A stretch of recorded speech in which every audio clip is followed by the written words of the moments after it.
Okay, I think we'll start the meeting. If you can put our screen up.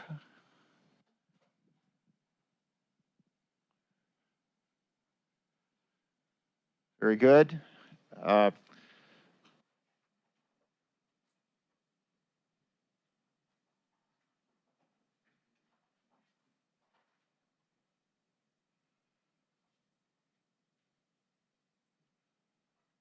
There we are. Okay, good morning, everybody. Thank you all for being here at today's steering committee meeting. It's the first time we have met live since before the pandemic. So this is quite an experience to see everybody and to do this live. I'll begin with the roll call of individuals here on the steering committee. So if I can begin and if you could respond. Mr. Budish.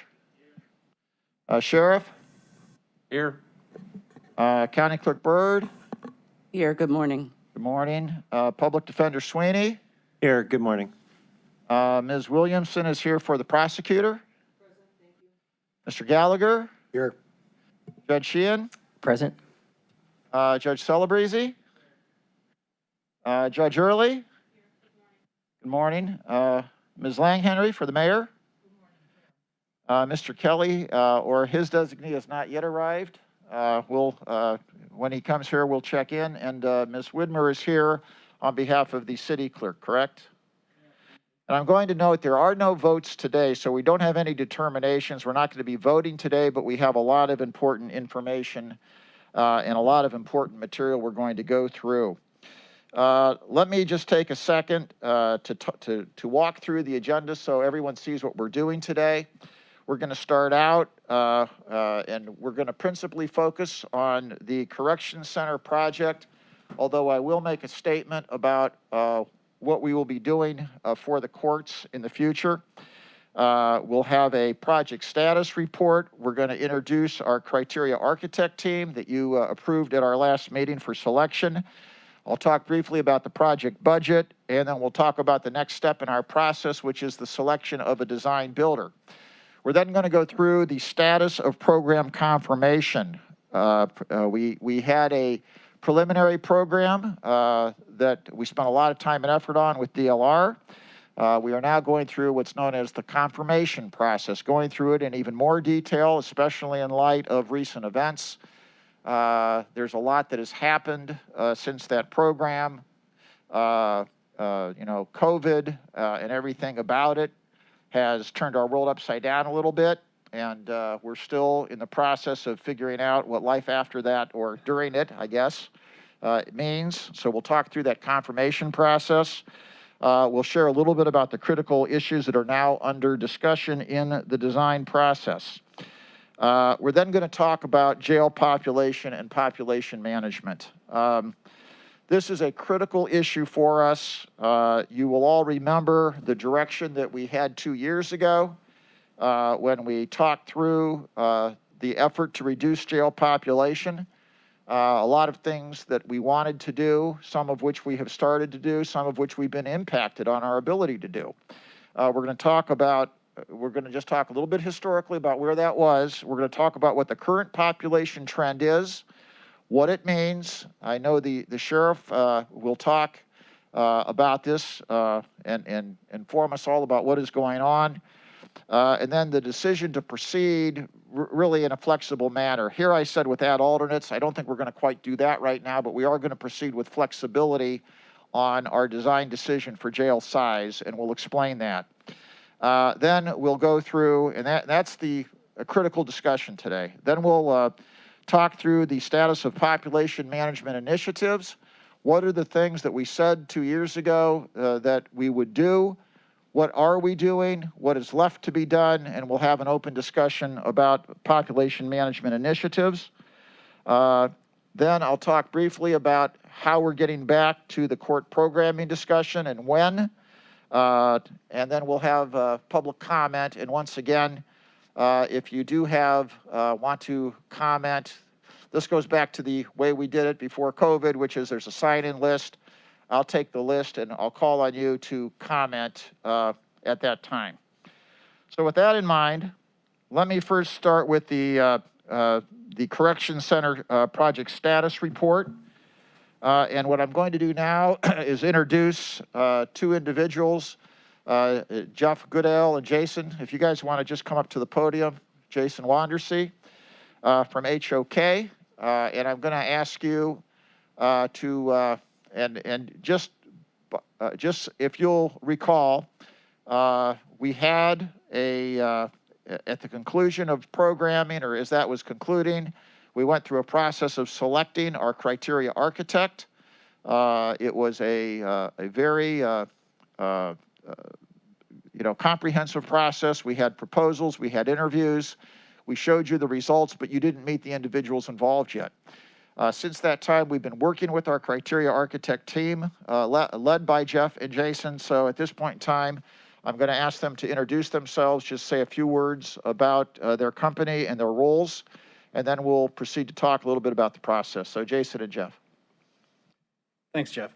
So I'm Jeff Goodell. I'm a principal in charge. I'm a director of justice design at HOK. I've been personally involved in doing justice design and building planning for over 30 years.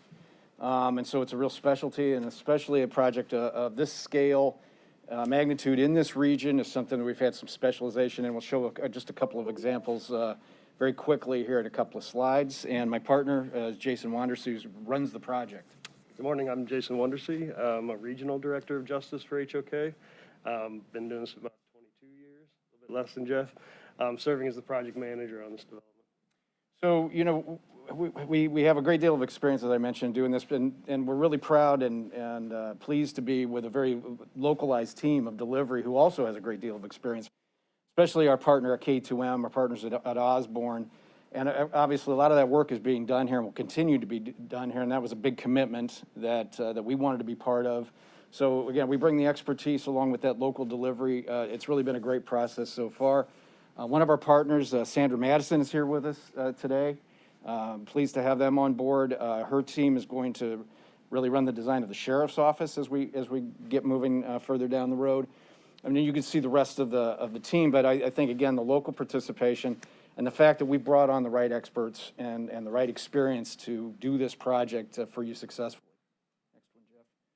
These are just a few of those examples, and they're examples that that Jeff and Nicole and the rest of the team had looked at as they looked at our qualifications. Project in direct supervision in San Mateo, California. Direct supervision in Detroit. That project is about 70% complete. The Davidson County, that's Nashville, that is complete. That has diversion beds as well, so they're having some really interesting results from now that project being open. Another job in Georgia we showed, Wake County, North Carolina, and Raleigh, and then Indianapolis, Marion County, also close by. That's about a 90% done project. So again, these are the projects, similar scale, similar scope, that are, that we have experience with that we're bringing to the project. Next one, Jeff. I'm going to start with this. Stay up there, though, for a minute, guys. So what I want to talk about now for a minute is the project schedule.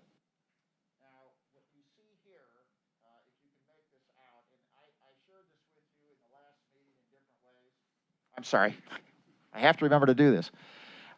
This is the project schedule, just the design schedule. I shared this with you in different ways last time. But what you see here is that we are in the project verification concept stage. We will, toward the end of this, confirm the program, be talking about cost estimates, and we'll launch into schematic design. There'll be cost estimates at the end of schematic design. We'll launch into design development. At the end of design development, we will have a GMP. The concept is that probably around a year from now, we will finalize the GMP. That says 630 right now. That's aggressive. I don't doubt that that may stretch a little bit, only because we have some initial issues with the site. One of the key, we have constraints here the whole way through. One of the constraints is how quickly can we have a site, investigate the site, be sure that it is the right site, because that's a critical decision. Another critical decision, by the way, is the initial size of the jail, and we'll talk about that. But of all the factors that we are talking about, those are the ones that I think are actually most critical. So this may stretch a little bit. This is aggressive, but this is basically the type of schedule that we're talking about in the next year. There's a tremendous amount of work to be done here. Do you guys have any further comment just about schedule right now? I just wanted to share in the program verification phase. We've had yesterday was our 8th and final day, full day of programming sessions. So it is a milestone within that phase. And we meet as a group weekly.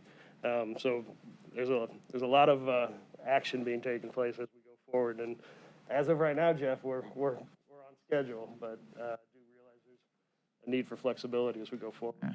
By the way, I'll normally show you guys a schedule that's more stretched out with this, and then I can say we're ahead of schedule. This is the aggressive schedule, just so you'll know. This is working very quickly and working through these steps. So I now want to talk a little bit about the next step in our process, which is selection of the design builder. Now, you saw, just to remind you once again, where are we? So we have an owner, we have the criteria architect. And they're working through design, but as we've told you before, is at a point in time here now, we want to go out and we want to hire the design builder. We want that design builder on board in parallel with the criteria team. We want them to be doing cost estimates. We want them to be fully informed about and do constructability review and work as a team so that ultimately, when they give us the guaranteed maximum price, they're fully informed about the documents that we've been working on the whole way through, and they're capable of commenting on it. So this is a two-step process, an RFQ, RFP process, and I'm going to ask, and it's best on selection based on best value scoring, and we actually started the process this week. What you see on the right is the request for qualifications that went out, and I'm going to ask Nicole English to just comment on our process and our schedule. Nicole? Good morning. So actually this week we did release out of Public Works the request for qualifications for the design build services. So this is two-step as Jeff talked about. So we'll have a pre-qualification conference, which is required by executive order, but this is actually really helpful to get the teams on board. They can ask questions. It will be virtual, and there will be minutes released after that and introducing sub-consultants to the team so people who want to get involved in the project are able to get on this call and kind of connect with others if needed. The response for the RFQ is near the end of October. Then we'll do shortlisting. So we're going to look for some of the members of the steering committee, like we did for the criteria architect, to help us with this. So if you're interested in being on the selection committee, feel free to let Jeff know, and we're going to start getting dates together. But just notice that it's going to be sometime between the 22nd and the 24th of October is sort of the commitment for the initial review. So if you're out of town, that might not work, but we're happy to, if you want to send alternates, please let us know. You will have to review the proposals. We don't anticipate a huge number. It's not like you're going to have 10 of them.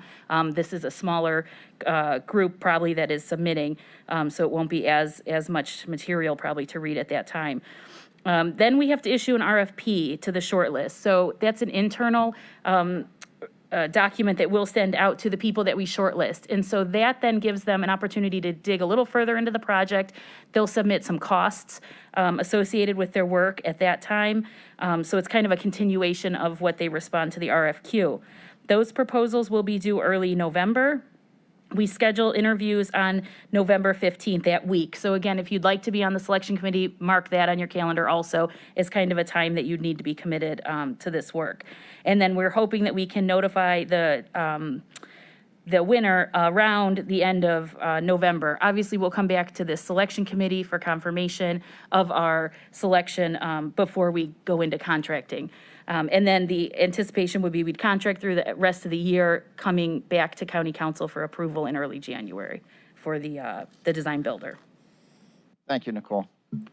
And one thing that I would point out here to speed this process up, typically under the county ordinance, You would have the RFQ, you'd get the responses, you'd shortlist, and then you'd put out the RFP, and there'd be another long, period of time while they consider it. What we have done here is we issued the RFQ, but we actually attached the RFP. We don't think we're going to have there's not going to be a huge list of builders capable of doing this, so it'll be a more limited list. But what we want these builders from day one to not just see the RFQ, but to see the RFP and understand what's going to be required of them the whole way through. So they have the whole process, and we're even going to issue the contract. We're not going to wait until we select, then give them the contract, and then wait for comments. They're going to have the entire form of contract ahead of time, so we can get their comments ahead of time, just the same way we did it with the criteria architect to make this a much more efficient process. Okay. Any questions about that? Okay, we'll move on. So now I'm gonna actually have Jeff and Jason return to the podium. I'm sorry about that. And by the way, here's a clicker. You can actually advance the 2 slides or 3 slides you're using. So we're gonna talk about the confirmation process. And that picture actually was taken yesterday of being here on the 5th floor, working through some of these issues. So if you guys can just kind of talk through the confirmation process, what we've been doing in the 8 meetings and what's going on.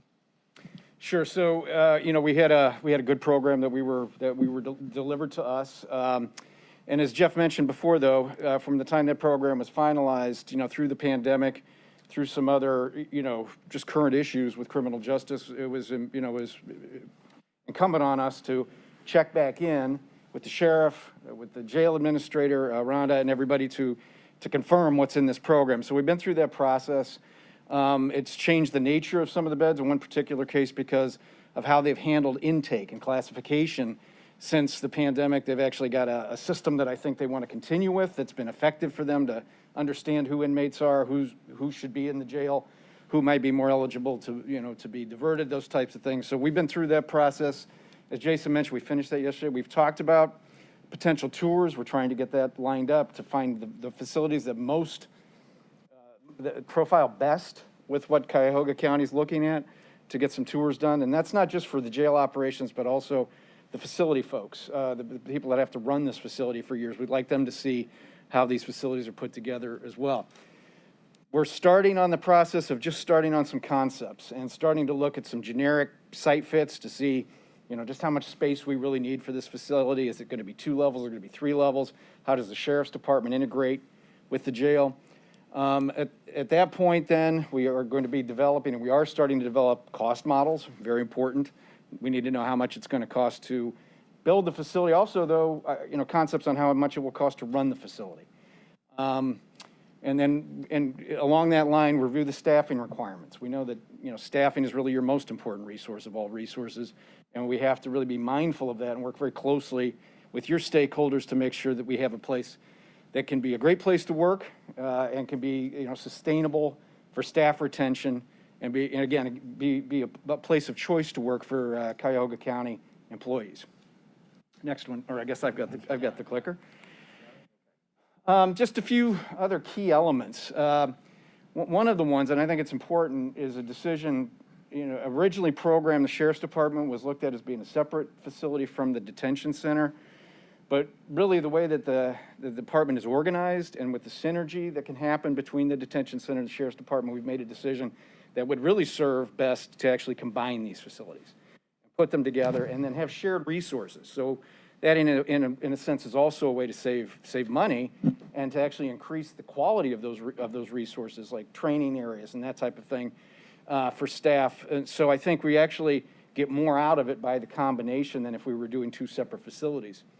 That also, increases efficiency throughout the facility, and it's importantly can be helpful for the Sheriff's Department to be in a position in any kind of a crisis to be able to be co-located with the detention center. We've talked about how parking is going to be an impact. The parking for your employees, parking for public, and parking for the mission-critical vehicles that the Sheriff's Department owns and operates and needs. Customized beds. I talked about that just a bit before about, today's inmate and today's patient inmate, it continues to evolve and their needs continue to be identified, and the way that they are housed and who they can be with, who they shouldn't be with, the kind of environment that they should be in, we're looking at customizing all of those things.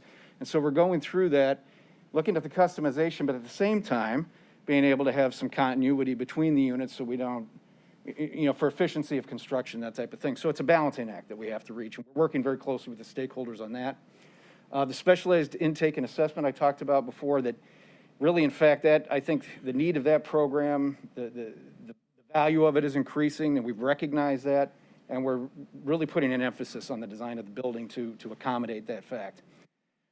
We have modified the sheriff's program. Again, there have been changes in the last year and a half to 2 years, and so we're taking those into account. We've worked very closely with the sheriff on what are the real needs of the organization, and I think our program now really aligns well with that.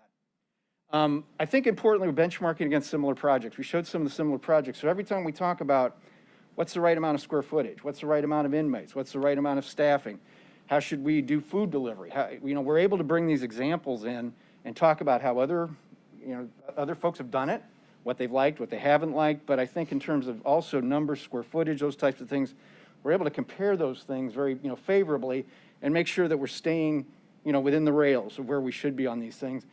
Doesn't mean that we're not looking for innovative approaches. We learn new things on every project, so we are doing that.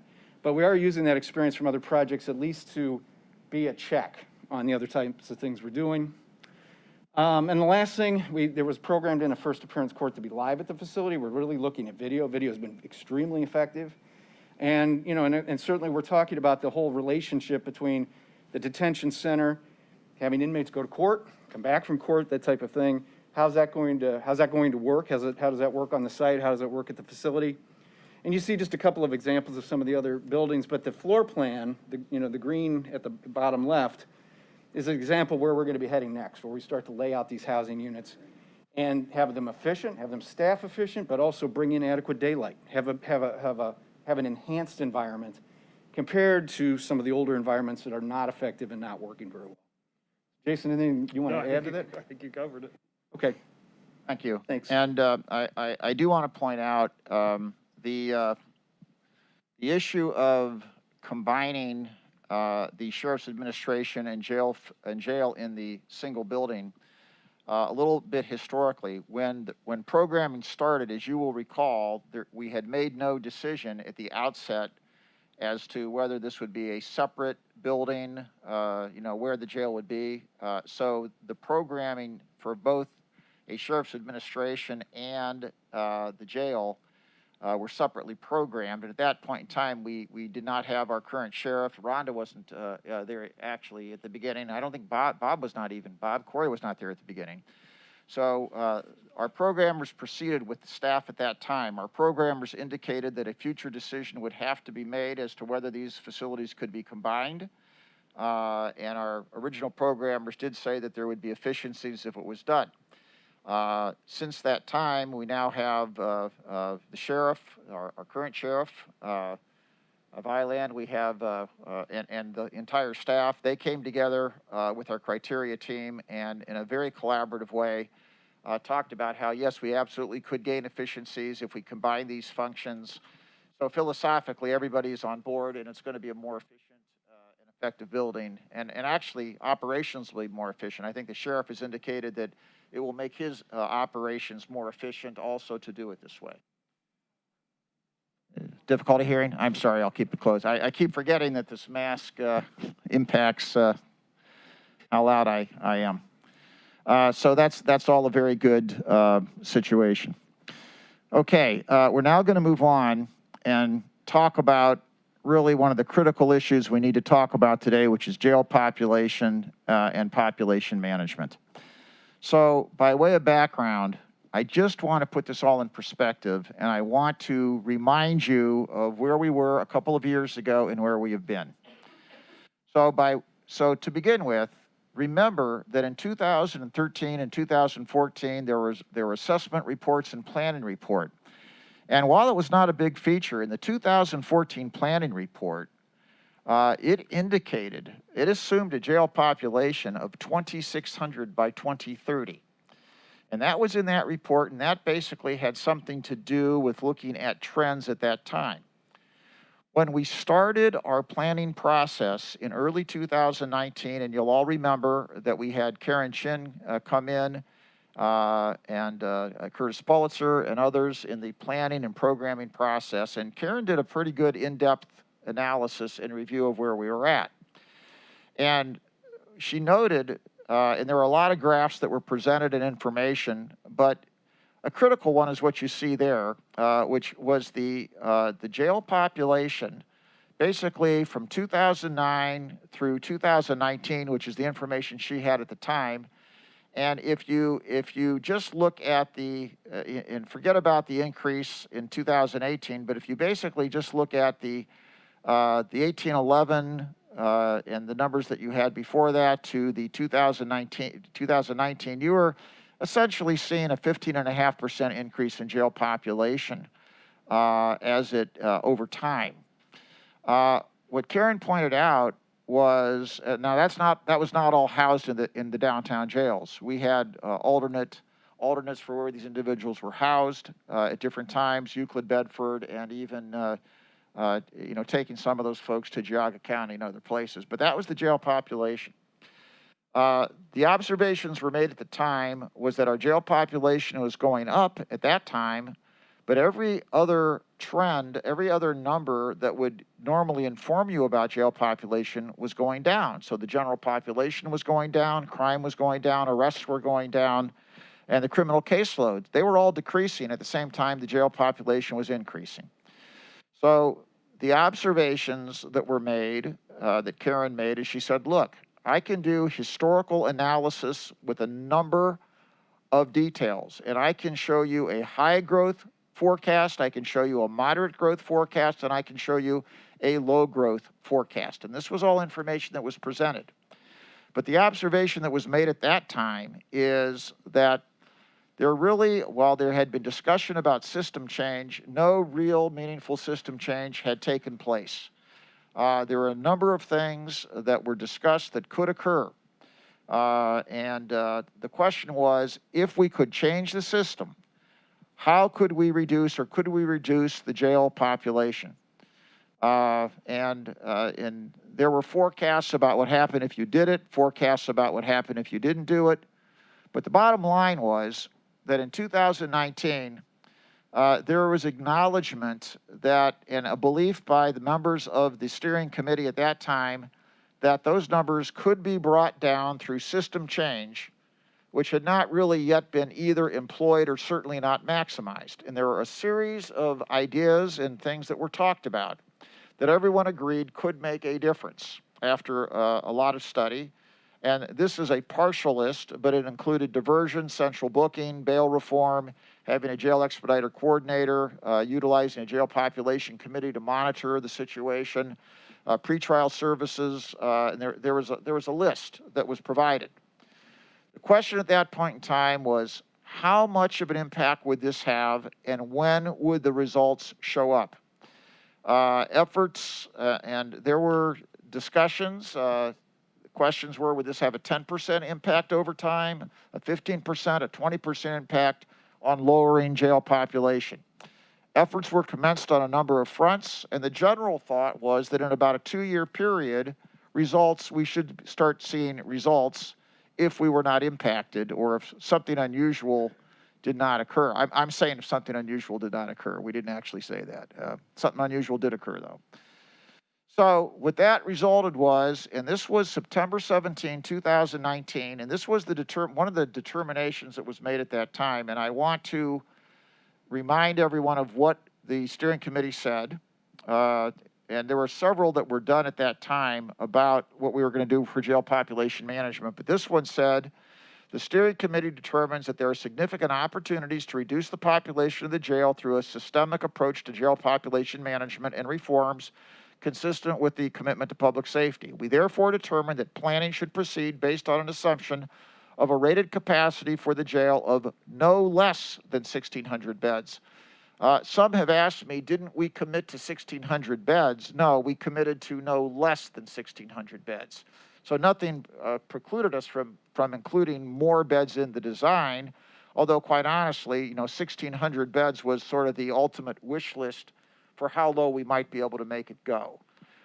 With a support core plan for no more than 2,400 beds, plan to allow adjustment upward or downward. So basically what we said was we'll start out, the minimum baseline is 1,600 beds. We'll have to determine how many we might have to have, but obviously the goal was to keep the jail as small as possible by maximizing population management, but we understand that we have to have a core that can adjust to at least 2,400 beds.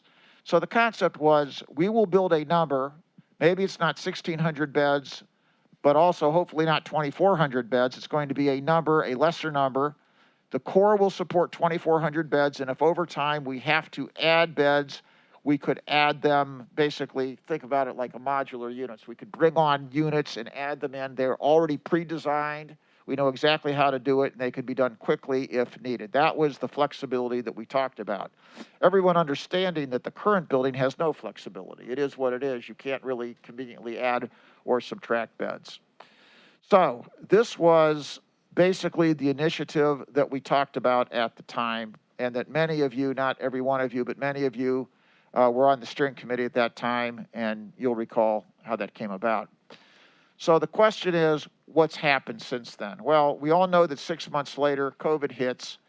What you see here, and this is not very informative because the question is, what does it really mean? We know that from 18 to 19, it had come down. We knew that. And then suddenly, we have the impact of COVID. So in 2020, we have an average daily population down to 1,430. It had dipped below 1,000. But what does it mean? And then so far this year, we have an average this year of 1,503. But what does that mean? Because if you take a look at the average daily population month by month by month, while it may average 1,503, it started at 1,340. And at least as of the end of August for that full month, it averaged 1,632. So it has been growing. What does it mean? What does it mean for our planning process? What does it mean for HOK, who has to help us and figure out what the initial condition is going to be for this jail? What is the impact of COVID? When does the impact end? What is our long-term prognosis? So what I'm going to do right now is I'm going to ask Sheriff to talk a little bit about what you are seeing and what we see in the jail population right now as we try to think through what is happening. I have a couple questions on here, and I know you're going to talk about some more. I am curious about where we are having success. I put one graph there that I thought was interesting that you told me about on electronic monitoring. How has the nature of the jail population changed? And what are we seeing, and what does this all mean? So Sheriff, I'm going to ask you if you would please comment and on what's happening in the jail with the population.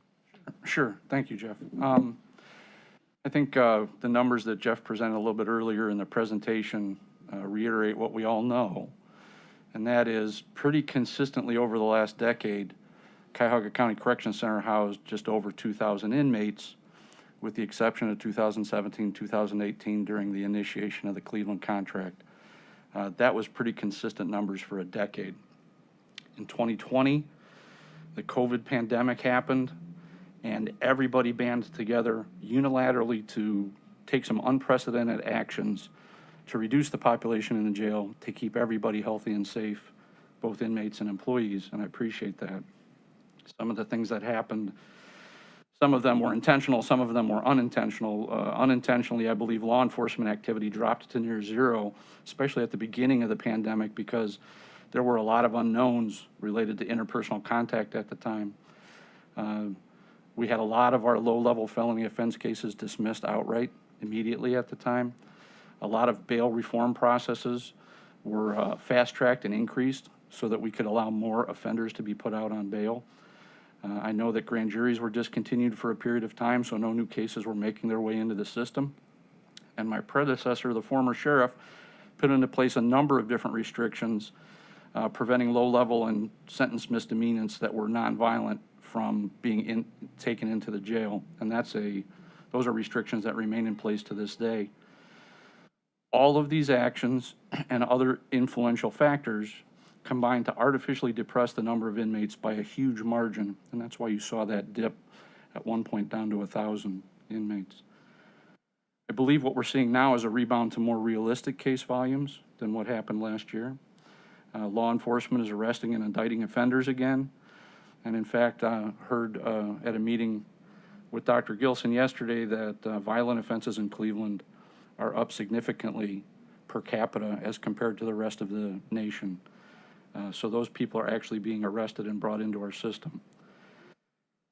Now that we've removed most of our low-level nonviolent offenders from the jail system, we've actually condensed our jail population so that according to numbers that Judge Sheehan provides to us on a weekly basis, about 75% of those awaiting trial are being held for murder or aggravated violent felonies of the first or second degree.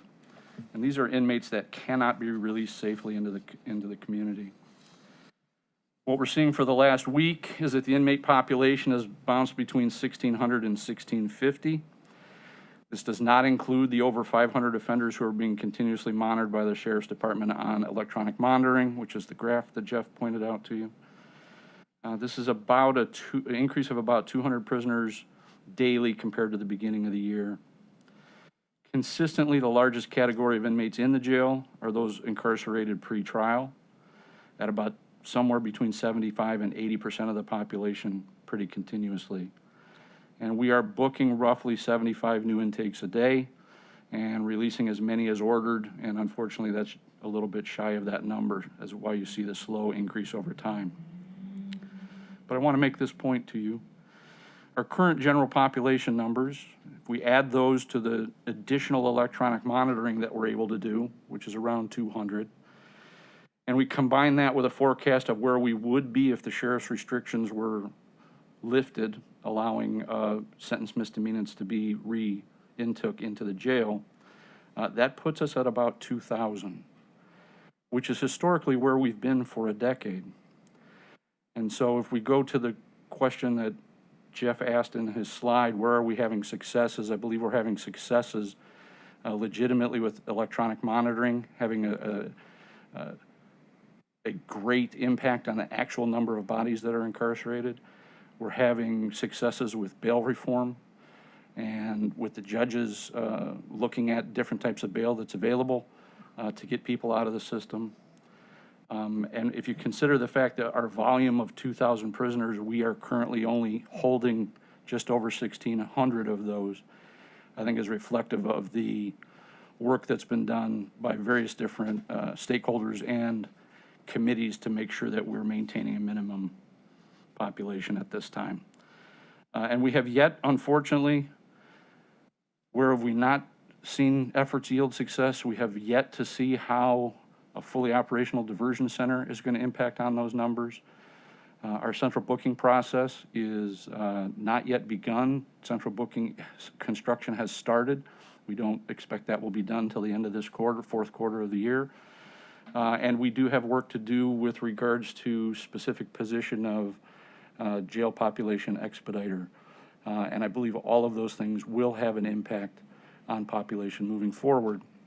But I thought you should know that that's where we stood today in our conversations with the criteria architect and the ideas they bring in from the outside, as well as our subject matter experts internally.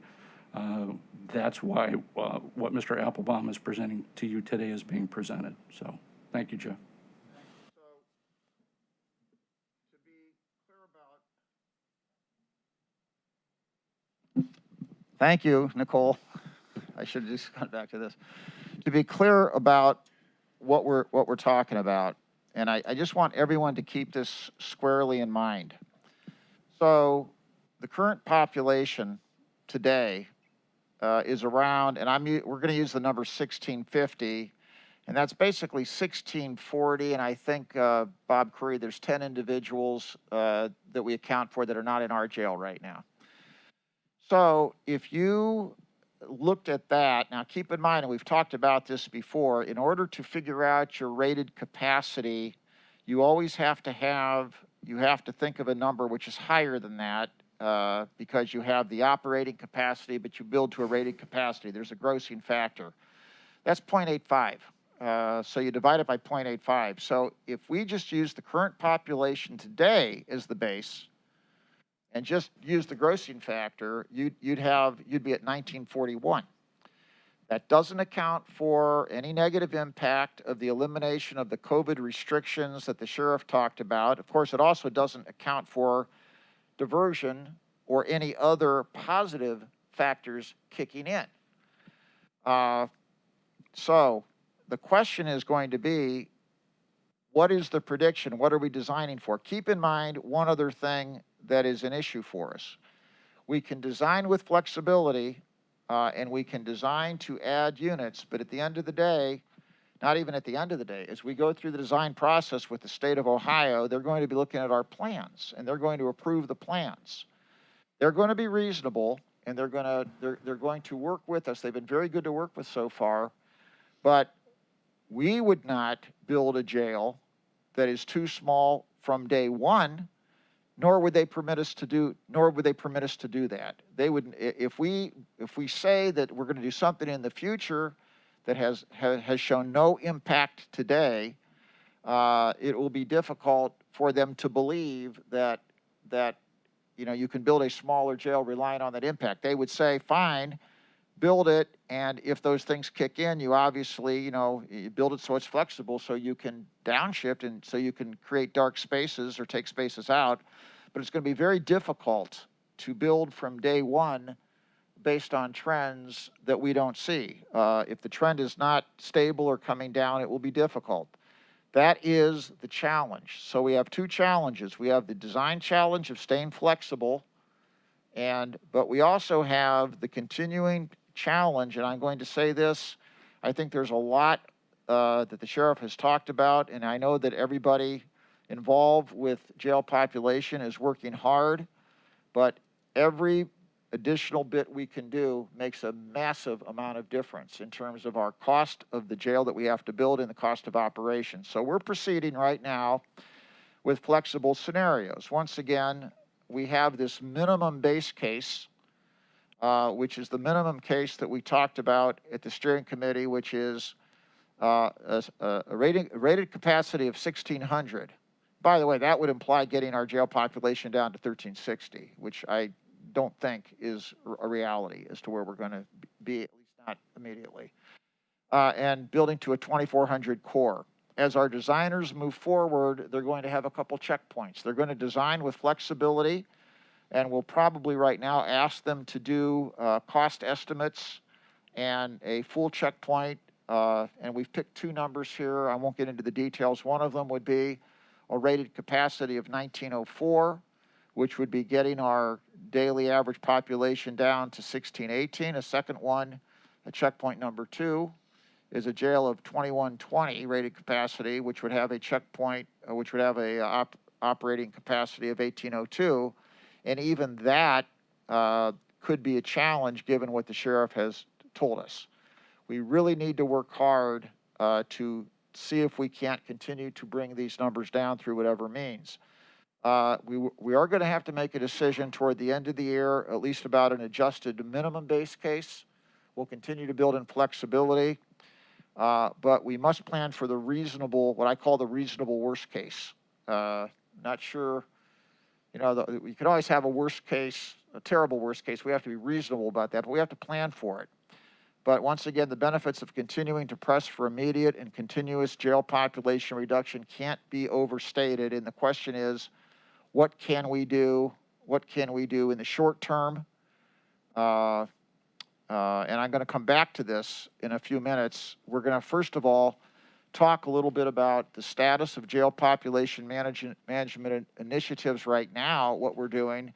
And then I want to open it up for a discussion with the panel about, and questions about where these things are going and what we could be doing. So once again, by way of review, back in September of 2019, when we went through and talked about jail population management, there were actually a series of specific steps that were discussed with our consultants, that were recommended, and that our steering committee either expressly approved or generally approved in our discussions. There's a series of determinations that kind of incorporate these, but I just want to review kind of what was discussed at the time.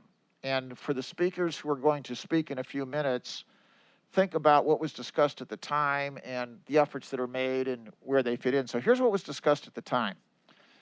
We spent a lot of time actually on information management. There was a lot of discussion about the fact that we had poor information management systems, poor computerized systems. They weren't integrated, they weren't working very well, and there was difficulty getting information assembled and coordinated. So the recommendation was that steps be taken for a comprehensive and integrated criminal justice information system to be developed and a jail population management committee to meet and discuss and get the results of that and kind of monitor and just help push that along in a coordinated way.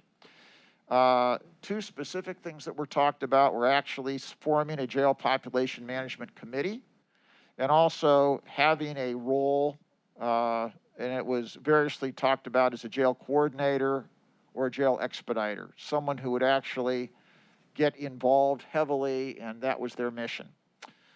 A second concept that was discussed at length with a lot of discussion about various venues where this had been done. We had speakers come in, talk about their successes. We showed the numbers, and that was diversion. And this really took place in two ways. We talked about diversion at all points in the criminal justice system, and then we had specific emphasis on developing a mental health diversion capacity. That was a second big feature. The third thing that was discussed was the concept of central booking and everything that central booking implies, and how central booking has been successful in other jurisdictions with population management. The fourth thing that was discussed was pretrial screening and services for all courts in connection with the pretrial process. That there was a connection between that and central booking, a connection between that and bail reform, but that was a clear discussion point. The next point that was discussed was the need for comprehensive bail reform to continue and to grow.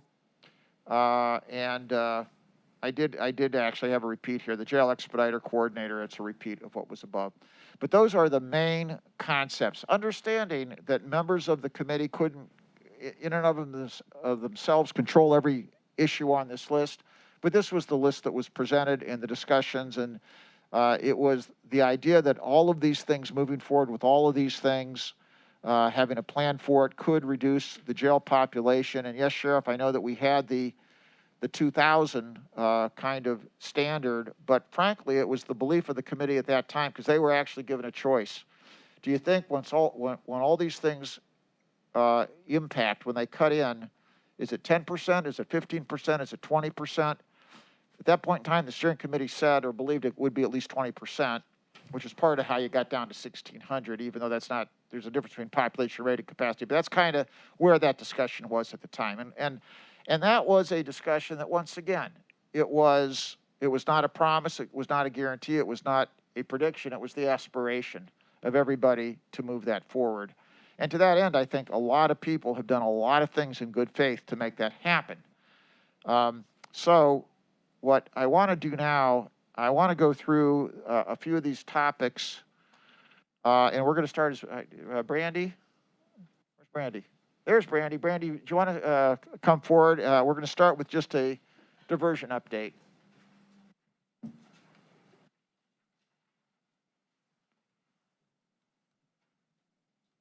And Brandy, I have two slides. This slide and I'm going to and a second slide that you gave me.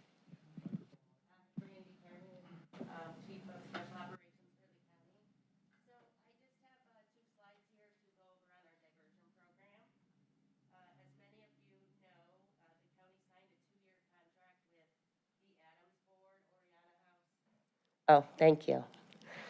And frontline services in December of last year. Really, the diversion program is 3 components. So it includes our call-in helpline for law enforcement officers. It includes CIT training, excuse me, crisis intervention team training for all law enforcement throughout Cuyahoga County, and our diversion center itself, which is operated by the Oriana House. Our temporary center opened on May 3rd of this year. It's at East 55th Street. The intent of the diversion center, as Jeff said, is, I'm so sorry, excuse me. The intent of the center is for mental illness and or substance abuse disorder. We currently only have a law enforcement drop-off at the center, so law enforcement responds to a scene. An individual does commit a crime. They're identified as having a mental illness or a substance abuse disorder, and they are taken. Thank you so much.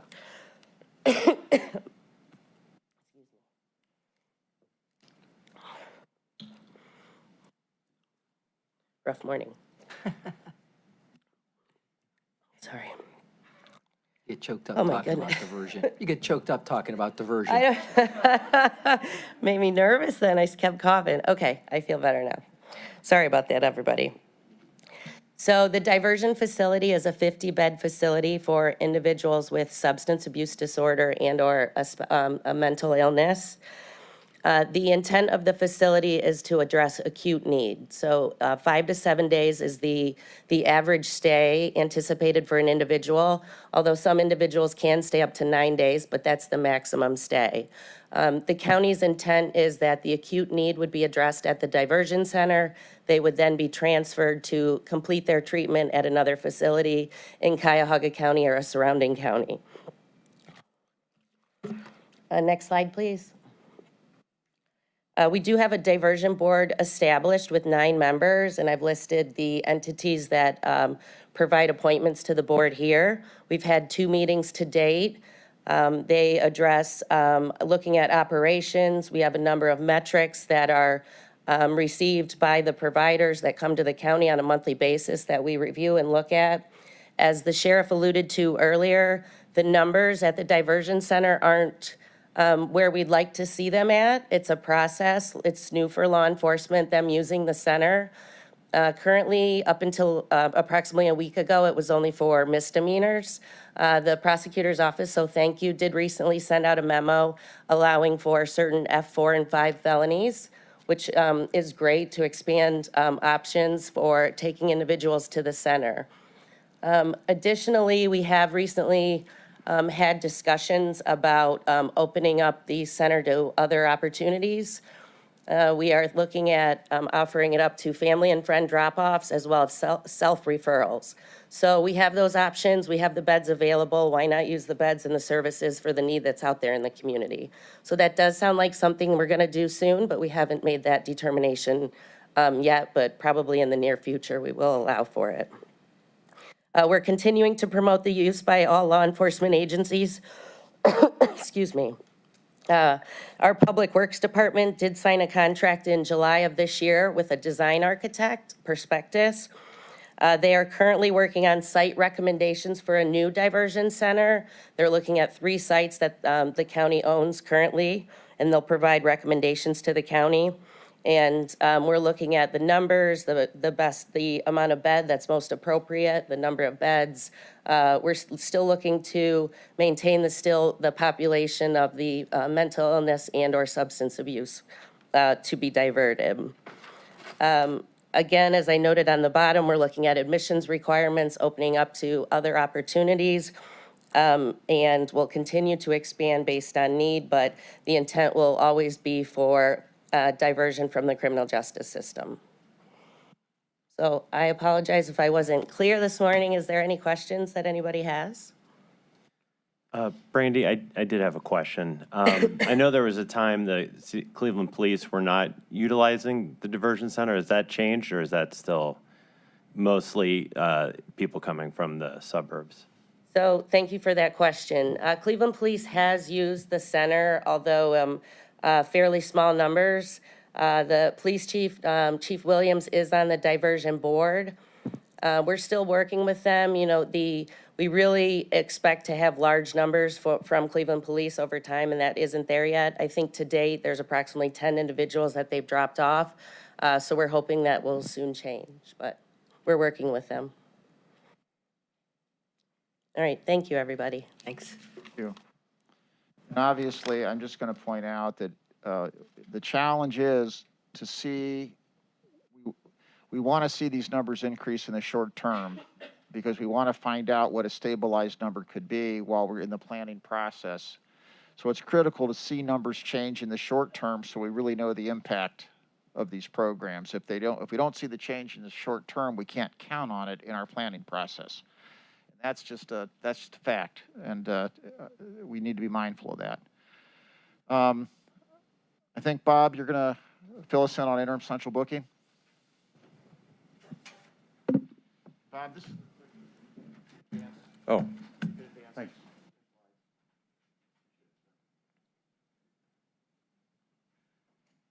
So the reason why central booking, that process of which I see 1, 2, 3, 4, 5, 6 of you could do this presentation as well as I do, which means I can't hide from the facts. The reason why we're doing this presentation for central booking is because it has been identified as one of the initiatives that can impact the jail population in a positive way. What central booking is, before I get into the slides, just as a reminder, it's those processes from the time the zone car is pulling up to the Sally Port with an inmate after an arrest, all the way through the initial first appearance in municipal court, and even including the opportunity for the inmate to post a bond and then get quickly back out onto the street. If you increase those processes, if you improve those processes at the front end, you do two things. You reduce the time for which the inmate is processed through the jail and processed through first appearance. And when you multiply that, if you save a day for each employee, for each inmate over a period of a year, you're going to get into the hundreds and thousands of days of jail days saved. Further, by bringing all the stakeholders together early in those process decisions, you're going to make better decisions for the track that they're on, including determination that they should be on a mental health docket, determination they should be on a diversion and taken out of central booking and sent back to our diversion center. You're going to have better outcomes, and as a result, again, opportunities for reduction in jail population and inmate days on the back end. So we have currently, the project was approved by ODRC on August 24th, and the phase 1 construction has commenced. You'll see the photographs here so that Matt Reimer has presented proof that they've actually gotten started, which is really good. The transition to the new booking area will begin at the end of this year. So we'll be able to start with many of the processes that we've identified by the end of this year, probably the end of November. And there'll be a full construction completion probably by the end of February. Now, the real heavy lifting is in the processes. We need the infrastructure in order to bring the folks together so that we can do these processes in a place that's clean, in a place that is compliant for the processes that need to be done, in a place where the inmates feel safe, and in the place where our correction staff feel like they're going to have pride in taking their work. The mission of the central booking has been determined. You know, that determination basically is to, and the reason why I'm going to go over it is because it then presents the outline for the processes, that during the arrest and arraignment process, the arrestees are treated fairly and with dignity and respect. And so central booking not only is designed, effective central booking is not only designed to reduce jail population, but to make the process better for those participating. It's also to provide still the opportunity to divert inmates who maybe slipped through the net and came to be arrested, by having process in place to re-divert them back out to the diversion center with necessary. That would include the cooperation of a Cleveland Police charging sergeant who could identify that this arrestee should otherwise be diverted. And that's why it's part of the mission, to make sure that they're charged justly and properly. And again, by bringing all the stakeholders together, you bring the county prosecutor's office together with the city prosecutor's office right at the front end, not the linear process where one waits. Bob, do you want to, Harold, I'm not sure what slide you're on. Yeah. Let me advance it. Okay, sorry. You on this one or the Yeah. next one? Yep, I'm on this slide. Okay. So that you bring the two prosecutors together to make better decisions about charging, and a case could be, as a result, instead of being bound over to the common police court, could instead be kept in municipal court and or be treated as a diversion case. So we have completed the mission. We've identified all the processes and the operations. We did that by, many of the people here, we've met 21 times. All of the stakeholders, and in between on the off weeks, we met with individual stakeholders to identify their internal processes. We've identified for each agency their resource requirements. We've agreed on the opportunities to increase and improve processes, such as bringing common pleas pretrial release individuals right at the front end and pre-bind over to do interviews, so that even before they have their first appearance, common pleas court already knows what track that felony arrestee will be on, whether that includes, again, mental health docket, diversion, drug court, et cetera. We've completed the process map from arrest to release. So this process map is just the documentation of all the agreed upon processes. As you can see that each one of those blocks represents all of the stakeholders. So each of the stakeholders has agreed upon their internal processes as well as their interdependencies. So that has been completed. We do however, have to have the agencies complete their internal processes.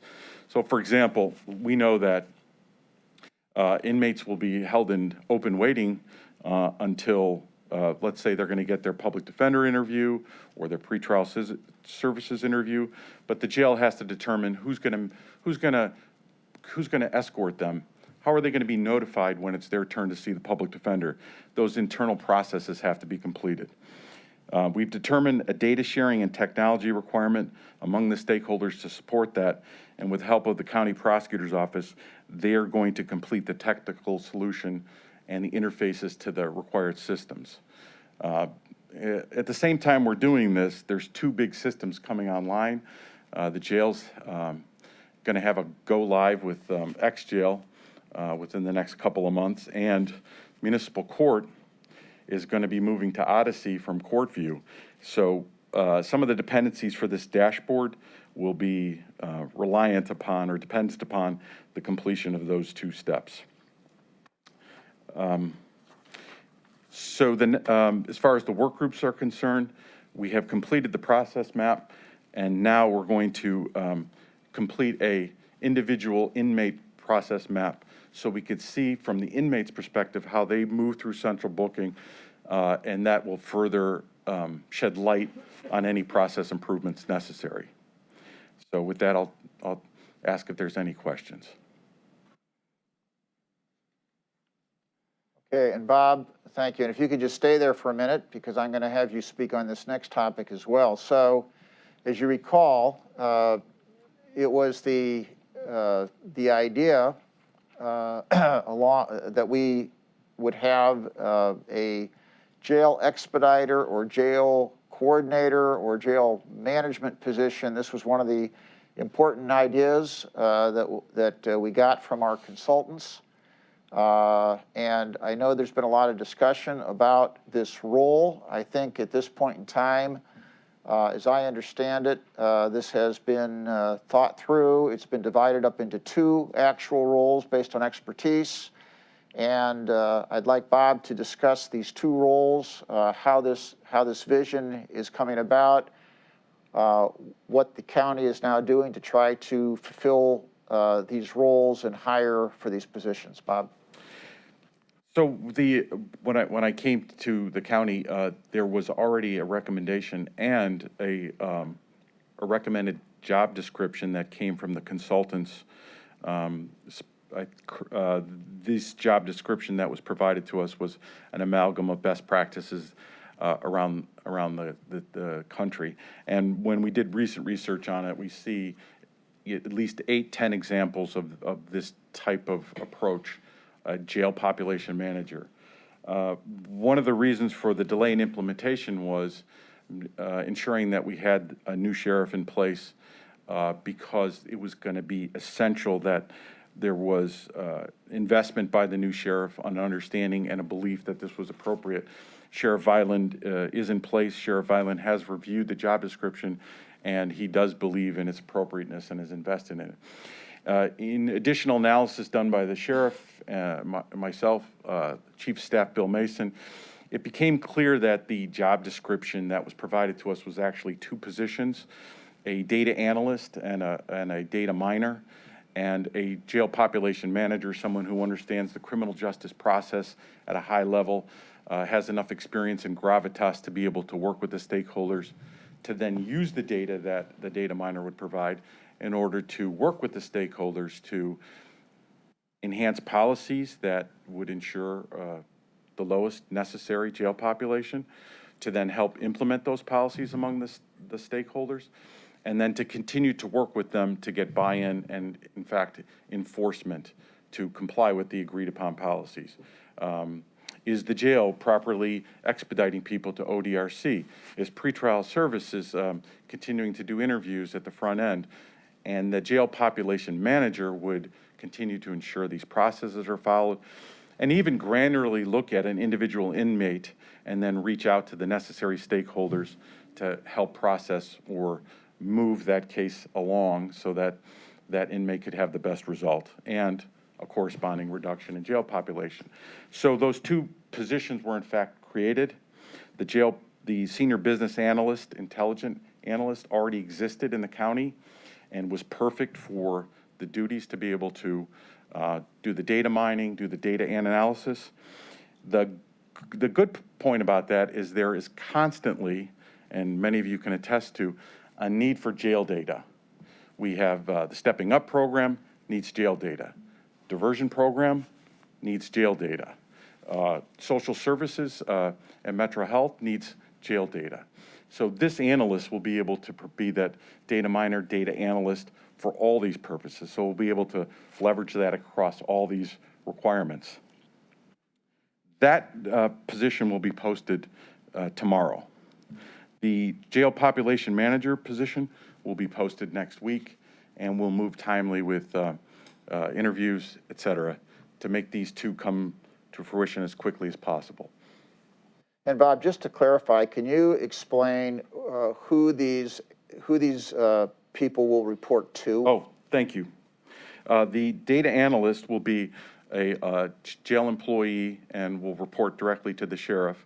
I shouldn't strike that, a sheriff employee, and work in the sheriff's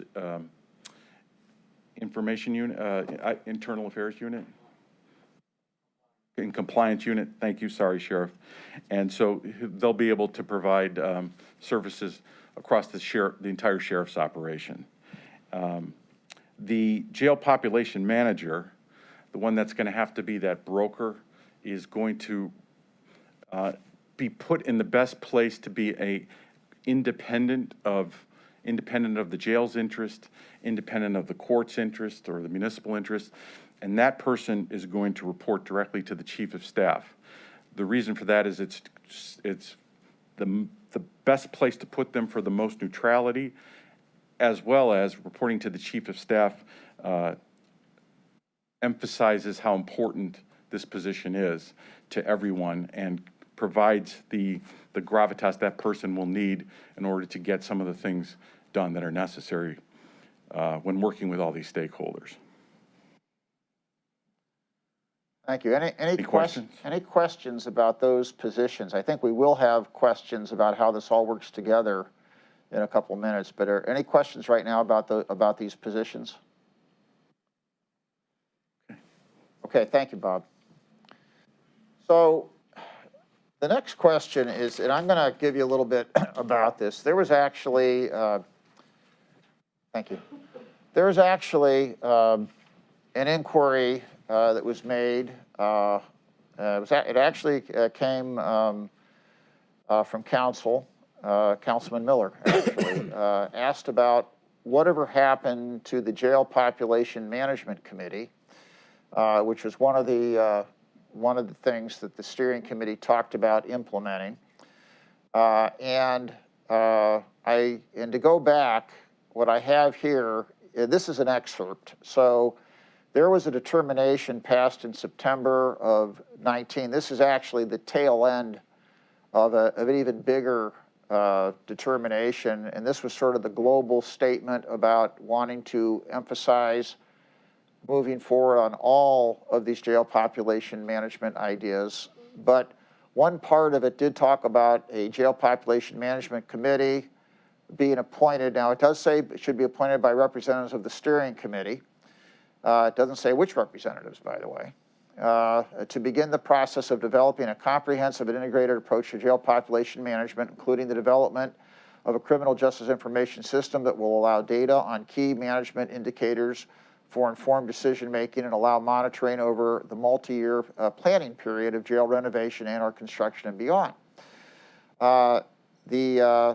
As we talked about this, the question was, is this happening? And in fact, I think the response was, well, in March of 2020, I believe it was March, I think Judge Sheehan kind of took the reins here and started conducting a weekly meeting. I think some of those, those who go to the meeting believe this is in fact de facto what this is, but I thought what we would best be served at this point is to have Judge Sheehan just talk a little bit about that meeting, how it came about, who's involved, what you do, and then we can have a question about whether that in fact serves the full function of what was contemplated by a jail population management committee, and any other thoughts by the steering committee as to what else may occur with it, especially, and one point would be is how's it integrated with these two new positions that we're going to have. So Judge, I'll kind of leave it to you to talk about this. Thanks, Jeff, and good morning.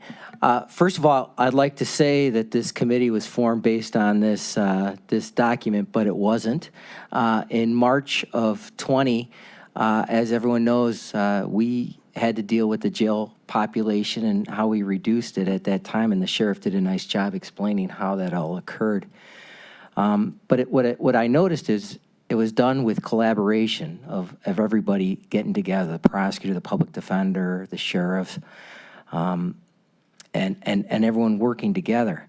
So then, as the numbers were down and we were dealing with COVID, I reached out and I talked to our county executive, Mr. Budish, and Chief of Staff, Bill Mason. I said, we got to do something to keep this number where it's at, or at least work on this number and see what we can do. And that started the genesis of this meeting that we meet every Monday at 1:30 in our courtroom via Zoom or in present, depending on what the situation is.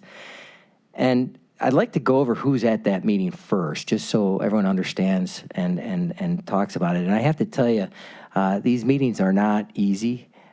There's no egos at this meeting. Don't take it. No one takes anything personal. We're trying to all work at the same goal, and that is our jail, keeping our jail numbers down. So on the court side, there's myself, our court administrator, Greg Popovich, our deputy court administrator, Andrea Canast. We have our specialty docket coordinator, Megan Patton. We have our IT director, Tom Arnott. Our project manager, JJK, our jail liaison, Linda Graves, and our community outreach coordinator, Darren Toms. So that's our court representative on these meetings every Monday. The city of Cleveland's there represented by Judge Early and also Deputy Court Administrator Mike Negre.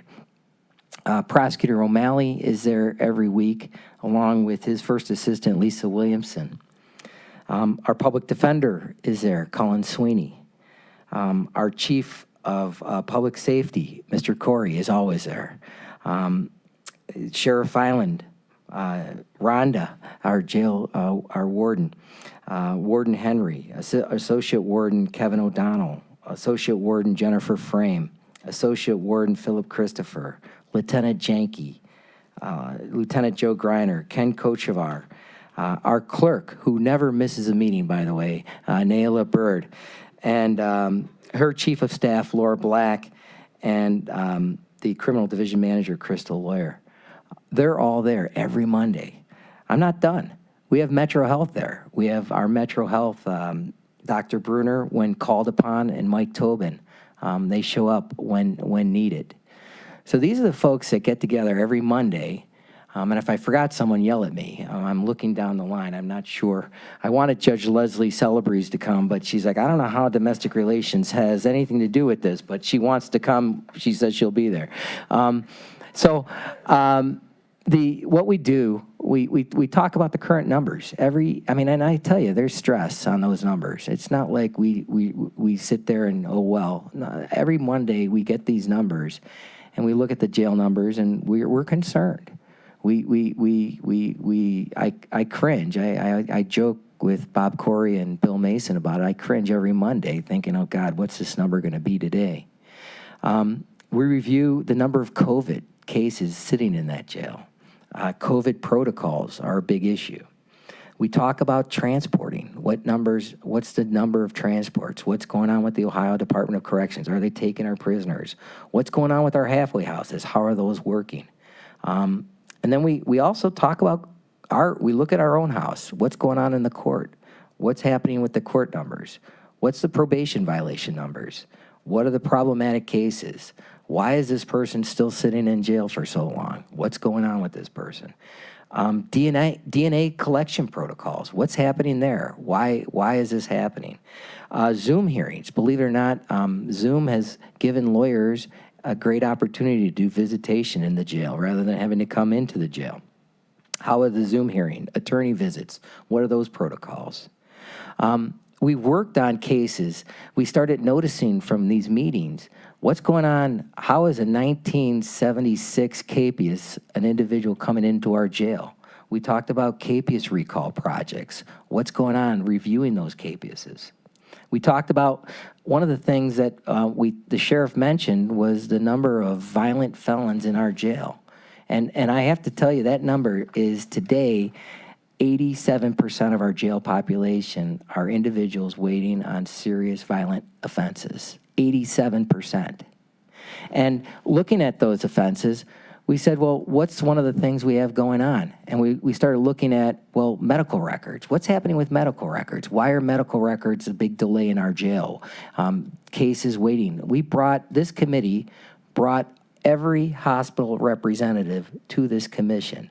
And we sat there and asked, hey, we've heard that there's delays in getting medical records. A delay in a medical record is a delay in a case, is a delay of an individual sitting in our jail.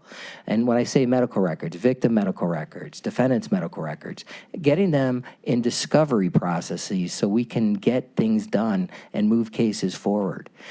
We sat down with all the hospitals, and we just finalized the one document, one form for all the hospitals.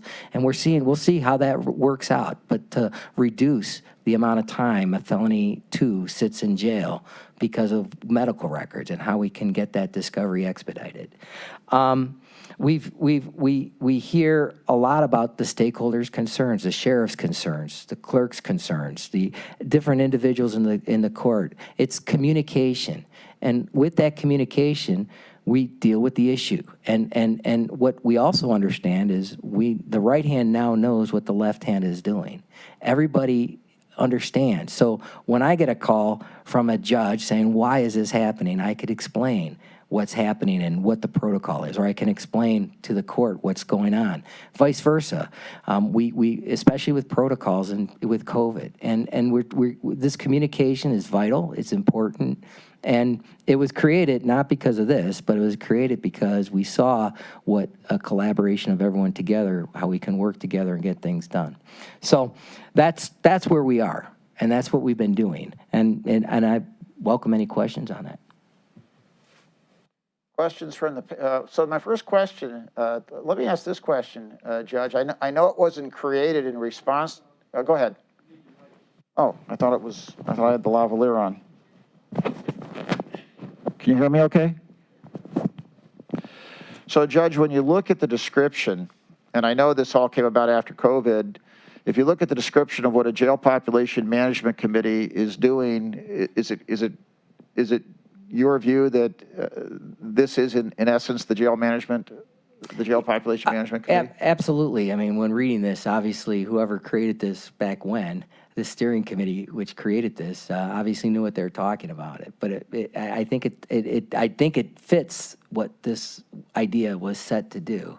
You know, and I'm looking at this table. I'm looking right through. I'm wondering who we're missing, if there's anyone missing on this. And I'd ask that of other members of the panel, whether there's anything here that you, because it was the steering committee that voted to do this. By the way, it just says representatives of the steering committee would begin the process. So I guess representatives of the steering committee did. But my question is there anything that you've heard from the judge or thinking back on what this process is that you would like to see added, changed, modified, or just suggestions? I mean, you don't have to say it here in the meeting. No, I mean, no, this is you look at, I never thought we'd be talking about medical records at this meeting, but it was an idea, it came up, and we pushed it through. Right. I think this is a great committee that, a group, you know, here, I do have to say, I mean, this is one day a week that we meet. I mean, when you mentioned having that jail expediter or a person, I mean, I would anticipate that person coming to this meeting and bringing us more issues that they spot going on. And I think this would be a great place for that person to report to. I would actually think that both of those individuals not only come to the meeting, but they could do mission-specific things. They could assist you to get done what it is that you see needs to be done. I mean, I know you have a staff to do it, but they could also then assist and help and. Yeah, I mean, absolutely. Okay. So what we're going to do now, let me just make sure you guys can still hear me with this. That is a discussion or description of what is going on. So the question, and I'd like there to be any conversation from the panel on this. I know there'll be public comment, but here are the questions. Here's some of the questions that we have to think about. First, can these efforts be enhanced or accelerated with corresponding benefit over the short term? I know that everyone is doing everything, you know, as hard as they can.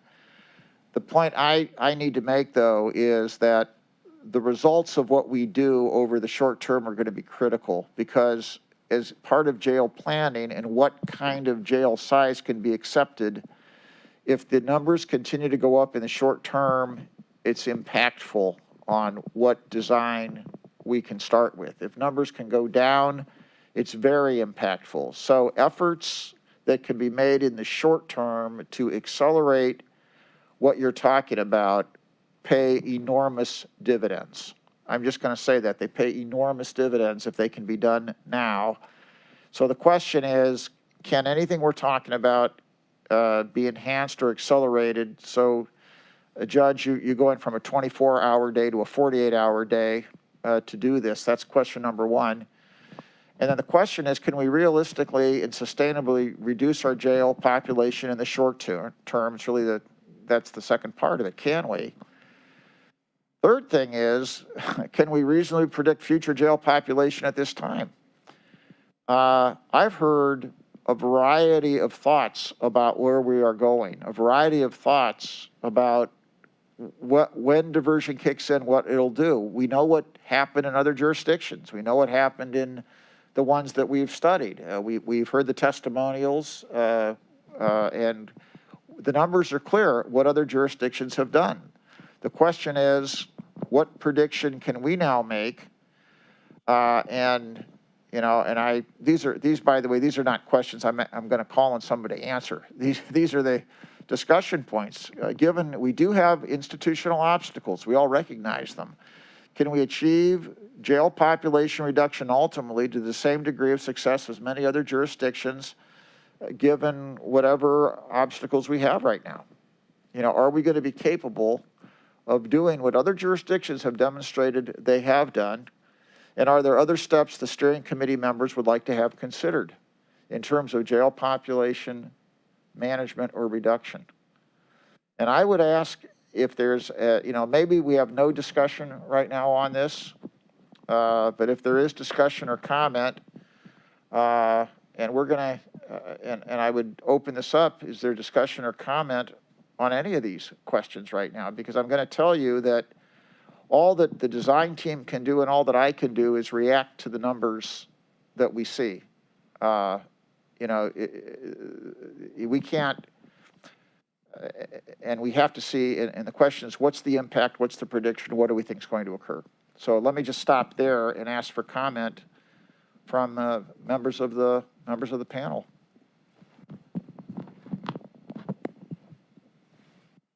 Do you have any? I know you talk about this nonstop, not in this room. Well, I mean, my only comment is, you know, look, the grand juries, I mean, I've heard talk of grand juries. The grand juries have been going full go since October of 20. And we've gotten the COVID restrictions on our court that is preventing from full go jury trials because of space restrictions and jury restrictions. So we've been, we've been keeping that number in the 1600s with understanding. I feel like we have one hand behind our back as a court because of the COVID restrictions. I'm optimistic. I mean, I think we've kept that number, even though we have full grand juries going since October of 20, that we can keep that number. I mean, it's been staying in that 1,600. Now, I agree with the sheriff that there's other issues that restrictions that haven't been lifted that may impact that jail number.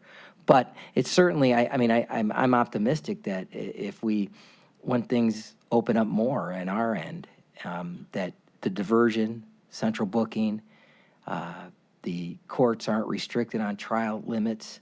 Maybe that helps reduce that number. But I'm optimistic about it. That's just my comment. Okay. Other comments? Jeff, I was wondering if, that seems like the right people are in the room with that committee that the judge put together. So I'm just wondering for the purposes of this group, shouldn't we codify that with a vote accepting them as the official representatives? And I would only add that I'll talk to my leadership, but I think we should appoint somebody to that. What I would, and obviously we'd have to do it at the next meeting, but the thought might be this, and I was thinking the same thing, that we would, enact, do two things. First of all, make that, formalize that, number one. Number two, think, Mike, about who else, and I'm sure that the judge would not object to having additional representatives from council to think about who those should be. And then also formalize the idea that these new positions would be formally integrated and involved with that committee. I think all three of those are important steps, and I think we could fashion that and put that together so that we've taken care of that. So I'll work on crafting something. I'll work with a few of you, and for our next meeting, that can be a determination that we can propose. Thank you. Jeff, I'd just like to piggyback off of something that the judge said, which I'm sure everyone in this steering committee knows, but there was an entire year that there were no jury trials going on. And I appreciate everything that the sheriff said. And then, so the jail population necessarily increased. I just think we were able collaboratively to reduce the jail population below 1,000 without putting public safety at risk. I'm not saying below 1,000 is necessarily realistic, but I don't think there are a lot of unknowns. COVID is still impacting the progression of the trials and the length to resolution. We have meaningful bipartisan bail reform that is pending that would result in further reductions in jail population and substantially eliminate cash bail. The diversion center and all that, there's a lot of these things that we don't know the impact of. And so this sort of goes to your third question, can we reasonably predict future jail population at this time? I think sitting here today, right now, I think it's very difficult to do that. And I certainly wouldn't want to accept that we would go back to 2,000 people in the jail. I don't think that's necessary, and I think given everything we've experienced over the course of the last year, I think we can do far better than that. So the point I'd make, and I put this slide back, and by the way, if we thought we were stabilized around 1,600, you see what that checkpoint would be. That would be building a jail around 1,900. And by the way, I want to make something clear. Even the program you saw, even though the original program, we talked about 1,600, that program actually accommodated more than 1,600 in the jail because it had expansion in it. I believe, and I'm going to ask Jeff, I think that program would have accommodated, it had a base case where you didn't double bunk excessively. It's like 1,680, and then I think it went up to 1,750, 1,760. So even the program that you saw would have had that kind of rated capacity. If we were stabilized in the 1,600 range, you'd be talking about something that is around 1,900 plus jail, which is, you're talking about something that is about the same rated capacity. The jail right now has a rated capacity of a little like 1,880 or something like that, although it's not an ideal rated capacity. It's not good at that number at all. But if the number gets a lot higher, if it was, if it was 2,000, you'd be up, if the OC was 2,000, you'd be up around a 2,400 jail. I don't know the exact number, but, you'd be all the way to the max, which we do not want to do if we can avoid it. We could, over the years, we could expand it to get there, but if we started out at the get-go with that, we'd be building a much bigger jail than we already have. We would not keep it within the budget that we've talked about. It would be higher. And frankly, operationally, you're not, it's an issue. So we have to be realistic about it, but this is why we just have to push to make sure we can do everything we can and demonstrate it on jail population management. Don't have to make a decision today, but we have to make a decision soon. So that's the reality of what we are talking about, and I just need to point that out. So let me let me go back. Any other comments on this right now? I know there'll be some public comment on this, but is there any other comment right now from the panel on this issue? I think I've taken my hammer and slammed it down enough times. Yes, Sheriff. I just want to say really quickly, Jeff, and I know everybody recognizes this, but I think it's important to reiterate. Often when we're talking about planning, it's in the abstract. When we talk about numbers, we see numbers. I just want to remind everybody that we're actually talking about difficult conditions for inmates currently and extremely difficult conditions for our own employees. And that always has to be utmost at the front of our minds when we talk about these planning issues. The employees are doing yeoman's work, and they're very short-staffed, and they're getting the job done in amazing ways. And we're also shortchanging our own inmate population by not being able to provide full services that we should be providing. So I just think both of those things have to be always taken into account. Yeah. And by the way, building in flexibility to build a jail that does have the ability to have more expansion is going to be key, so that we have a base case that has expandability. Sheriff, I'd like you to comment on one more thing, if you would. Given the fact that there is a lot going on and uncertainty with where these numbers are going to end up, which is understandable with how the world has been turned upside down and we're reacting to it now, seeing the result. It has been suggested by some that maybe we should not be moving forward at this time, and maybe we should wait until we get a better handle on the numbers and delay moving forward with the jail. You know, the one comment I can make about that is simply that we are, you know, from a cost point of view, it makes, you know, we're spending, it's about $45 million a year every year we wait. But that's just, that has nothing to do with conditions and what people are facing. What is your view about just the urgency or the necessity to keep moving forward to get a jail, no matter how we size it? I guess two things. The first would be the way that our jail was currently designed, constructed, and then added on to. We will never be able to have a jail that's compliant either with state jail minimum standards or with the ADA. No matter what amount of work and effort Public Works puts into it, there are just roadblocks that prevent that. And I think that is something that should not be delayed. I think our compliance is a necessity. And second of all, I think that remember that the way that this jail was designed and added on to made for a very inefficient usage of staff. So the staff that's required in order to man this facility is much larger than would be needed for a more streamlined and modern facility. And the burdens that that's putting on current staff in order to try to make it work is very difficult. And delay again, especially in a hiring environment where it's very difficult to hire anybody at all, and we are so short-staffed, delay would have an impact upon that as well. Thank you. Okay, any other comments on this topic before we move forward?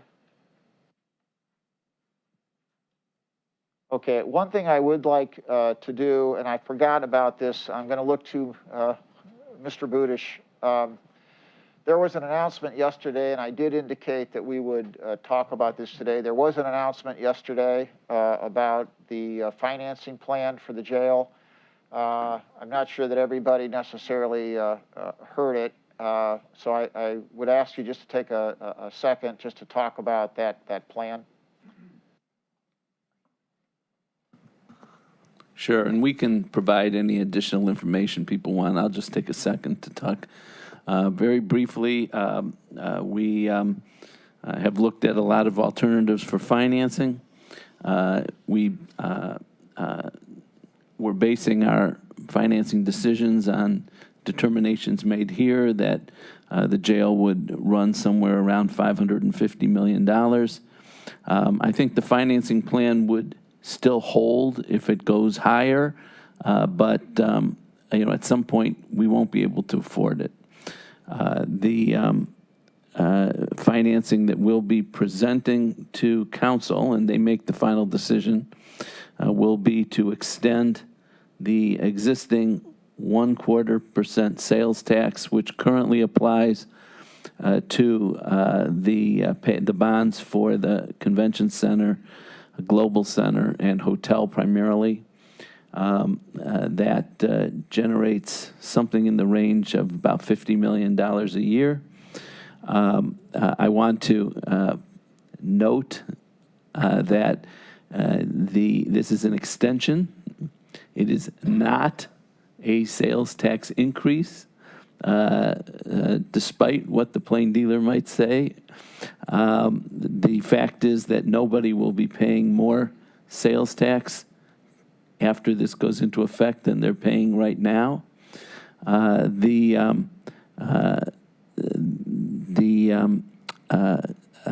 additional amount that will be raised by the sales tax beyond what we need for the jail will be going to other capital projects that we're contemplating. Obviously, one that's directly relevant to this steering committee will be the courts towers or rest of the Justice Center. So we will have a means to start contemplating either rehab or rebuilding, depending on what we all decide. Thank you. Any questions from the panel on that? Okay. At this point in time, we have public comment. We have 2 individuals that have signed in for public comment. And we'll start with Councilman Miller.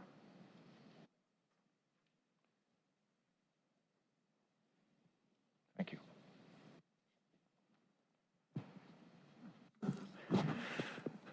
Esteemed leaders, I'm speaking today to strongly urge the Executive Steering Committee and all stakeholders to redouble your efforts to achieve your committee's base recommendation that the new jail be built for 1,600 cells. Despite recent challenges, it remains an achievable goal. The stakeholders have been working diligently on jail population management, but more can be done. I would have less conviction if we were trying to accomplish something new, but our consultants documented several other cities that use strategies similar to ours and achieve lasting jail population reductions greater than what we are attempting. In September 2019, the Executive Steering Committee unanimously determined to create a permanent jail population management committee, a decision that has been partially implemented.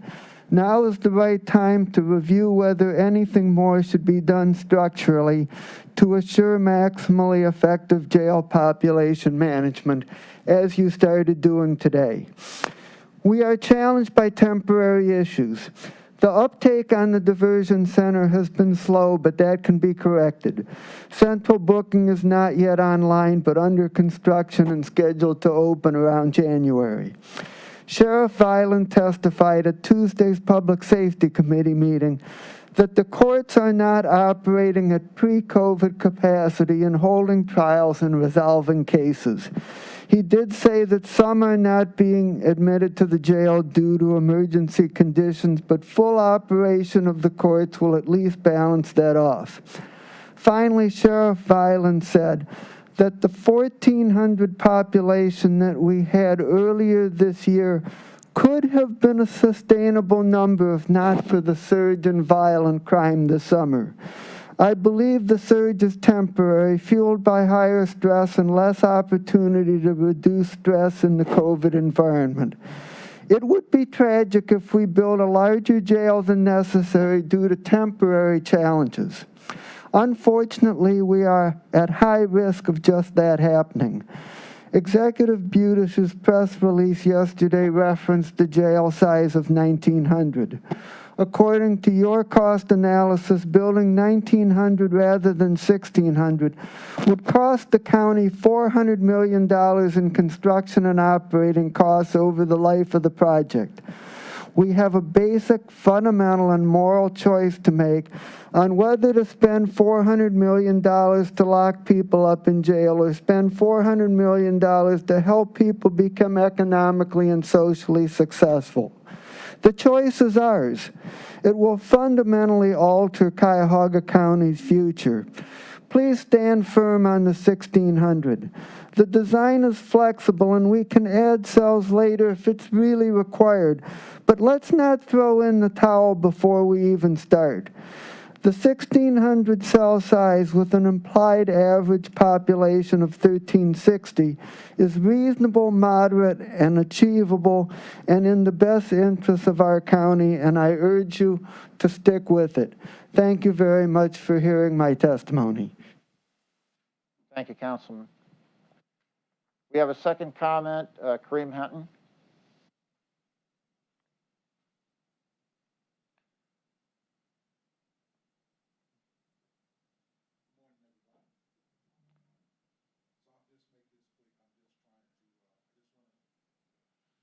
Hold on 1 second.